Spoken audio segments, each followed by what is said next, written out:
Happy New Year, my fiends. Welcome to 2025 and Season 2 of the Rat's Ass Podcast. My producer, Fleabag, has pumped me full of happy pills today, so I'm aroused as a rooster and ready to get this show on the road. Are you ready? Have you sobered up yet? God, I hope not. From Hollywood, it's the world-famous Mojo Elliott, just a lewd dude in a loose mood, always unedited, unfiltered, and uninhibited. Thanks for showing up on January 3rd. Now, because I'm a little bit of a scoundrel, and I think you know this if you listen to the podcast, Fleabag isn't around today, so I'm going to share this story with you. He showed up at a New Year's Eve party, had a little too much to drink, and I love when this happens because they always share forbidden secrets. And he admitted to me that his nickname for his bride-to-be is Ms. Hornybush. Ms. Hornybush, soon to be Mrs. Hornybush. But it does lead me to believe that Fleabag hasn't recommended that she get the Miyagi, the wax-on, wax-off treatment. But, he's going to be pissed when he hears I shared that with you. Okay, well, before I jump into the loose behavior today, I do want to send my condolences to the families of the victims who tragically lost their lives in New Orleans at the hands of a terrorist. We barely had a chance to say Happy New Year and kiss our significant others before this went down. So sad. Also, the 7 injured in Las Vegas when a Tesla Cybertruck exploded outside of the Trump Hotel. Then there were 10 innocent victims of a shooting outside of a New York nightclub. I don't know if you've heard too much about that. The most focus has been on New Orleans. But all of this happening on day 1 of 2025. So to the asswipes who did these heinous acts, I hope you all burn in hell. All right, now for some good news, or maybe not. Over the holidays, I had told you at the end of Season 1 we would do new episodes on Tuesdays and Fridays. Well, I grew a wild hair again. And we're going to do 3 Rat's Ass podcasts per week. They're going to drop on Monday, Wednesday, and Friday. Plus, I might do a wild hair episode anytime. I could drop it on Tuesday, Thursday, maybe over the weekend whenever the mood strikes. I'll just jump in, crack the mic, and say, I'm back, baby, for another Rat's Ass podcast. And that's beyond the 3 that are guaranteed on Monday, Wednesday, and Friday. So who's your daddy now, huh? Who's your daddy? Now, the Rat's Ass podcast is going to be more adventurous with the topicality. No topic is going to be off the table. In fact, the podcast has always gone in the direction based on your email. So if you will broaden your horizon and say no topics off the table, because we talked about a lot of sex in Season 1, a lot of relationship stuff. Let's expand. We can be better. So let's do that, all right? But remember, we'll always do the loose behavior. We don't want to lose that. That's what we're known for. So pull up your pants and let's do this. New Year's Eve, I posted a simple question on TikTok asking, do you still listen to Bruce Springsteen? Over 35,000 people responded to this. The most ever to anything I've ever posted on TikTok. So simple, too. Do you still listen to Bruce Springsteen? 35,000 people responded. The consensus is that the boss was overwhelmingly fired. Absolutely 100% fired. I felt bad for him because we do share the same birthday, and that's about it. But the boss, no longer the boss, according to TikTok. So I'm watching college football on New Year's Day. Saw a commercial for Jersey Mike's. And they claim to be a sub above. So I decided to accept the challenge and find out if they really were a sub above. A New Jersey Mike's opened about a month ago, about a half a mile from the Elliott Estate. So I remembered to get dressed, and off I went to Jersey Mike's. And when I walked in, on the menu, they have this thing called a sub in a bowl, which is basically the sandwich without the bread. And that's right down my alley, man. I'm not supposed to have the deli meat, but hey, I'm okay once in a while. It's fine. I'll explain why in a second. So I ordered the Italian sub in a bowl. The guy lays out the shredded lettuce, 5 different kinds of meats, provolone cheese on this puppy, and he looks at me, the guy taking my order, and he says, would you like that Mike's way? And I said, excuse me? He said, would you like that Mike's way? I said, I don't know. Do I have to bend over? Blank stare. These Gen Zers have absolutely no sense of humor whatsoever. So now the line has been drawn. Every time I go into a Jersey Mike's now, I'm going to order it this way. Yes, I'll have the Italian sub in a bowl, but I want you to give it to me Mike's way, and I want you to give it to me good. Make it hurt. Make it hurt. Oh, give it to me Mike's way. just to see what the reaction will be. I recommend you do that too. It sounds like fun. All right, New Year's resolutions. Did you make them? Have you broken any yet? Well, there's an unofficial holiday called Quitter's Day that happens on January 17th because statistics show 80% of you who make New Year's resolutions will break them all. 80%. That's why I don't make them. My New Year's resolution is I'm not going to make a resolution. That way I'm successful every damn time. But the number one resolution is always weight loss. And everyone's now hot for the Ozempic or some alternative drug to help them lose weight quick, lose weight fast. I was watching The Nutty Professor, what I watch over the Christmas holidays, The Nutty Professor. And the world kind of reminds me that we've got a whole world of Sherman Clumps running around dying to become Buddy Love. They want a quick fix. If you didn't see the movie, I recommend it. It's funny as hell. But Sherman Clump was an overweight professor who developed a serum that he could drink and it would shrink him up and he'd become this really hip, cool guy named Buddy Love. So everybody wants to be Buddy Love and turn their Sherman Clumpness into sexiness, right? But before you put these drugs in your body, because you really have no damn idea what the long-term effects are, because they don't have a big enough track record on this stuff. So I want you to try this. I'm going to share a personal experience with you, and I hope it helps. I hope it helps. And this is something to do first before you decide to go down the road of Ozempic or something else, because I dropped 25 pounds in 6 weeks. I walked into a doctor's office about 20 years ago. And, of course, did the blood panel and everything. When he comes back in, he says, well, congratulations. Your parents' parting gift to you was type 2 diabetes. And I about died. I didn't think it would happen to me. And he said, but I'm going to help you out here. We're going to take 15 pounds off of you. We're going to get a baseline, and we'll work out from there. But I need you to be disciplined. Can you do that? And I said, I don't know. What do I have to do, Doc? I'm going to make it real simple for you. Now, I'm 6'2", 205 pounds at the time. And he wants to take 15 pounds off. I wasn't overweight. That's why it shocked me that I was diagnosed with this. But he said, I'll make it real simple for you. First thing I want you to do is commit to walking 2 miles a day, 30 minutes a day, 6 days a week. Then I want you to do this with your diet. Real simple. Eat fresh fruit, fresh vegetables, fresh meat, and fish. Stay off the diet sodas, the energy drinks, all of that stuff. Only commit to water, coffee, hot or cold, tea, hot and cold, both of those. Not a lot of people drink cold coffee. I'm a little weird that way. But so I did it. And in 6 weeks, he only wanted to take 15 off, but I dropped 25 in 6 weeks by doing this program. You don't eat anything in the grocery store unless it's on the outside of the aisles. Now, some grocery stores have gotten smart to this, and they're putting everything mixed in on the outside of the aisles.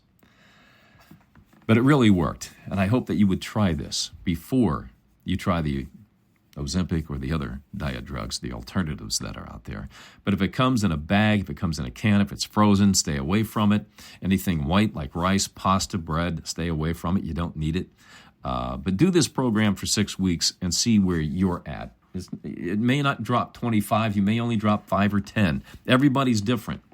But before you put these damn drugs in your body, try that and see if it works for you. I think it's worth the 4 to 6 weeks that you do this. All right, let's check in to the Rat's Ass Podcast X feed for some extra cheese. This is where I pick up an interesting post on X, formerly Twitter, and share a couple of comments to help us get warmed up today. All right, Dearly Departed posted this. 80% of men are no longer interested in dating. If you're one of the 80%, why? All right, Steve Keenan said, men are more satisfied today with a peaceful evening at home without the drama of women and having their own financial stability and not sharing it. I'd say Steve has a blow-up doll and a Pornhub addiction, don't you? Eli Williams, he said, men are just tired of the chase, the rejection, and the bigger, better deal movement.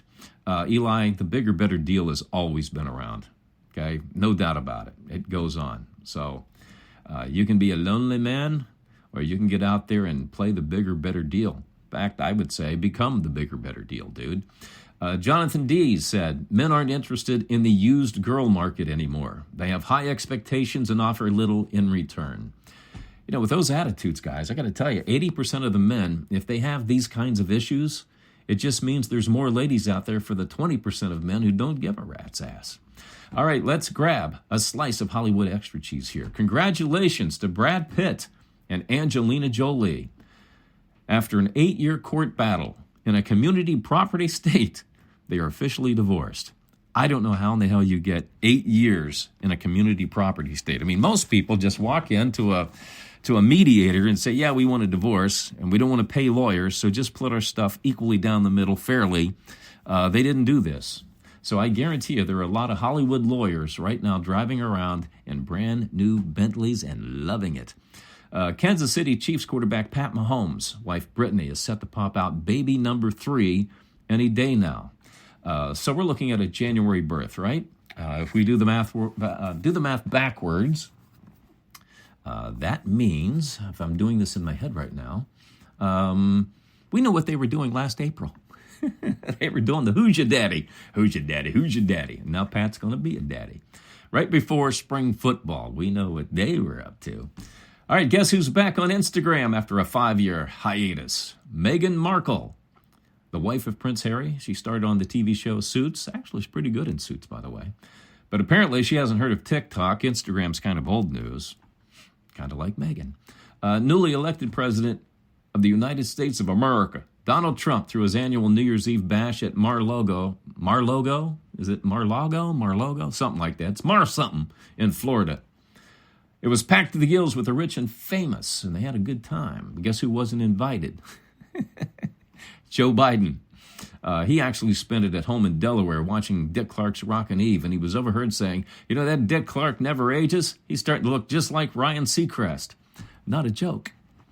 I'm getting beat up on X right now. Somebody had posted a picture of Stephen Colbert, Jimmy Kimmel, and Jimmy Fallon. And being the smart ass I am, I couldn't resist. I posted this as a comment. If you've ever wondered what the inside of a man's scrotum looks like, now you know. So I'm getting beat up pretty bad on X on that comment. I don't remember what publication had posted that, but it wasn't the right one for my attitude. But who gives a rat's ass, right? All right, the wait is over.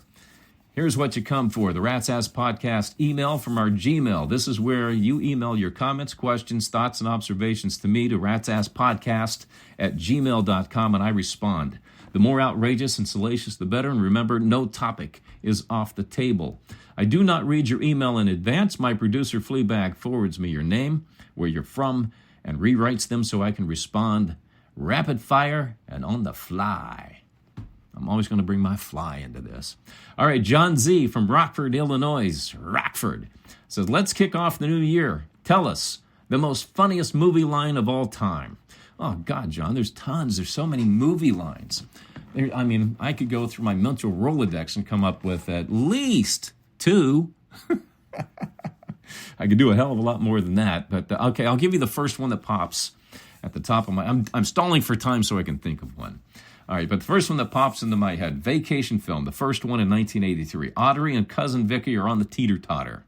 And Cousin Vicky says, I'm going steady and I French kiss. Audrey says, so? Everybody does that. And Vicky replies, yeah, but Daddy says I'm the best at it. Oh, I've seen that movie 157,000 times, and it gets funnier every time I see it. I always laugh at that line. All right, Megan T. from Corpus Christi, Texas. Said, I died laughing over your Christmas story in your last podcast, but you called your late brother an evil prick. Care to explain why? Well, I don't want to set up the story again, so you can listen to the previous podcast. I think it's the Wild Hair episode. I was never tight with my brother, Megan. He's 15 years older than me, and he's a half-brother. I'm a half-sibling to all my brothers and sisters, by the way. And we were never tight. He was kind of in the Air Force by the time I was old enough to really comprehend what was going on in the world. So I was never tight with him. And because of this, and I think because I was mainly raised kind of as an only child after I was like 7 years old, we just never got along. Now, one thing that happened to Raymond early in his life, my brother Sam died at 19 while he was in the military. He was stationed in South Carolina and died in a Jeep accident. Before he left over the holidays, before this accident happened, they had a falling out, and Raymond said, I hope I never see your ass again. And he didn't. That was the last thing he ever said to him. And I think it really affected his psyche. So he never really wanted to get close with anybody in the family, to be quite honest with you, and I was one of them. Now, this is going to be chilling to you. In 2011, all of a sudden, I started seeing these numbers pop up on the clock. 1, 2 times a day, sometimes 3 if I was up. 111, 1111. I would see this ongoing constantly, non-frickin' stop. Now, back in 1999, my mother passed away, and Raymond had a habit of just being a no-show all the time. We were always surprised if he ever showed up. Well, he didn't show up for my mother's funeral. And I kind of washed my hands of him at that point. Only talked to him for a couple of times in the early 2Ks. So this happens, starting around November, December 2011. May 2012, I always sent my mother flowers for Memorial Day because it was also close to her birthday. 2 birds with 1 stone, And could not remember the cemetery my mother was buried in. I racked my brain. I go, why do I not remember this? So I had to go online to see if I could find my mom's obituary, so I didn't have to dig it out of a photo album wherever I was storing it, and could not find her obituary, but guess what? I saw his. Did not know he had passed away on 11/11/11. I kid you not. I was seeing 1/11/11/11 for months, and he died on 11/11/11. Now, how cool is that death date? 11/11/11. I mean, if you're going to do it upright, 11/11/11 is the day to do it. But I couldn't believe, and that was seeing those numbers stopped after I saw the obituary online. Now, I'm sure that he told his family, do not tell him, let him figure it out for himself. But that's kind of why I call my brother an evil prick. Am I justified or not? Oh, I'm sure I have my faults, too, as to why we weren't tight, but I'm not quite sure what those were. I'd have to ask him. I can dig him up. All right, James Q. in Bristol, England. Oh, in Bristol, across the pond. Hello, James. Says, my girlfriend and I broke up over the holidays. Oh, I'm sorry to hear that. We had been together for 6 years, but because I didn't ante up with the engagement ring, she exited stage right. What would you do? 6 years, James, I would pursue until she gives you a reason not to pursue. But if you're not serious about getting married, if she's in her 30s, I don't know how old she is, but I can tell you that when women get in their 30s, it seems like their biological ticks just get faster and faster and faster. Tick, tick, tick, tick, tick. So she feels like you're not the guy. Either get the engagement ring and make it right or move on. Good luck to you. Angela W., Bangor, Maine, said, okay, Benj boy, what did you watch over the holidays? Anything good? Oh, Angela, you bet your sweet ass. Really got into the TV show Landman that's on Paramount Plus with Billy Bob Thornton, written by Taylor Sheridan, who did Yellowstone. And I'll tell you right now, if you watch Landman, Billy Bob's character, his persona, is equal, dead, spot on for my evil prick brother Raymond. I'm not kidding you. I mean, I watched that show, I go, oh my God, I feel like I'm watching my frickin' brother here. But it's a great show, and there's some easy for me to say, similarities to Yellowstone. I look at Billy Bob's character as being the same as Rip, and his ex-wife, who's played by Ellie Leiter, who's now living with him, I look at her being like Beth, because they both have kind of this attitude, and they both drive Bentleys. But there's some similarities between the two, but it's a damn good show. Also, Dexter, Original Sin. Now, if you remember, the last time we saw Dexter, it appeared that he had been murdered by his evil son, who had got the murder gene, right? Not true. He's alive. He's alive!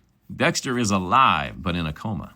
So in Original Sin, it's kind of like we're seeing him think about his young self through his coma and how he becomes Dexter. It's very interesting. It's very well done.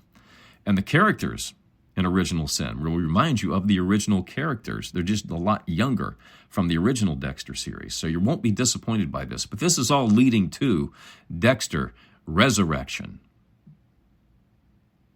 I think it's July. Don't hold me to that. It's sometime this summer. So Dexter's coming back with Michael C. Hall as the character, and he does Dexter right, and I think he's probably stereotyped. He'll never act and do anything else except for Dexter. That's how damn good this guy is in this series. But go back and watch the whole series if you haven't seen it before you watch Original Sin. I promise you won't be disappointed. It's one of the best shows ever written and acted in the last, I would say, 20 years, easily. All right, Jared K. from Sparks, Nevada said, what are your thoughts about Elon Musk working closer with Trump than with his VP, J.D. Vance? Jared, so far, we don't have the inauguration until January 20th, so Trump isn't in office. I think you'll see J.D. Vance take a more prominent role at that point. But I have no problem with Elon Musk. I mean, a president's job to me, and I could be wrong, I could be absolutely crazy here, but to me, a president walks in on day one and says, what's working? And leaves it the hell alone. It's working. Don't fix what doesn't need fixed and work on the stuff that does, like the border, the economy, all these wars we have going on, the crime that's going on in America that we witnessed on New Year's Day. That's the priority. Elon Musk trying to help us trim down $36 trillion debt. What's wrong with that? I read a report the other day. The government spent last year $7 million on what happens to mice when they snort cocaine. Do we really need that? $7 million? I'll tell you what's happening. This is how politicians who make $175,000 frickin' dollars a year end up with multiple mansions and millions of dollars in the bank, because there is a lot that gets refiltered back to these politicians when they approve a budget, $7 million frickin' dollars to find out why rats snort cocaine. What happens? They haven't done this study previously. We need more. We need more of this study. That's the kind of shit that Elon Musk, pardon my French or my English, but that's true. We don't need this crap anymore. We got a serious problem that needs to be under control. Not saying we can't spend crazy like this again someday, but right now, priorities. So no, Trump is getting the biggest and best minds, surrounding himself with them, getting lots of opinions, and hopefully he'll make the right decisions. I think it's the right thing to do. Sorry I went off a little longer than I wanted to on that one. Don't get me started. All right, John C. from Woodland Hills, California says, I'm not feeling this trade the Lakers made with D'Angelo Russell, sending him back to Brooklyn. Are you down with it? Oh, I'm down with it. I'll tell you why. D'Angelo came to L.A. as an all-star point guard, and he has digressed. So much so that J.J. Redick, the new Lakers coach, is bringing him off the bench. Last year, he led the Lakers in 3 points, set a record in three-point shooting with 184 three-pointers. This year, he's been, some games in double figures, most games not.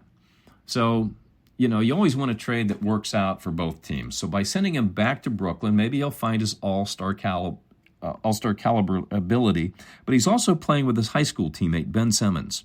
And I think with Brooklyn, they hope that pairing, for some reason, will help Ben Simmons as well. So it's good for them. With the Lakers, it's good for them because Darian Finney-Smith is a hell of a defender. Lakers lost that defensive ability when they lost Jared Vanderbilt. They haven't had that defensive presence. So temporarily, he fills that void. When Vanderbilt comes back, they're going to have a better defense.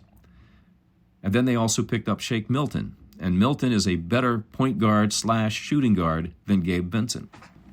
So I like the trade. I have no problems with it. All right, keep sending your emails with your thoughts, observations, comments, and questions to ratsasspodcast@gmail.com, and I'll give you my 2 cents that makes absolutely no sense on the next episode. All right, I've got a case of the splits here, so we're going to wrap this up, but I do have one more thing. Get a piece of paper, please, and a pen, because you'll find this very interesting. I want you to write this down. A nut for a jar of tuna. A nut for a jar of tuna. Then write it backwards. Write it down backwards and see what happens. Have fun with that one.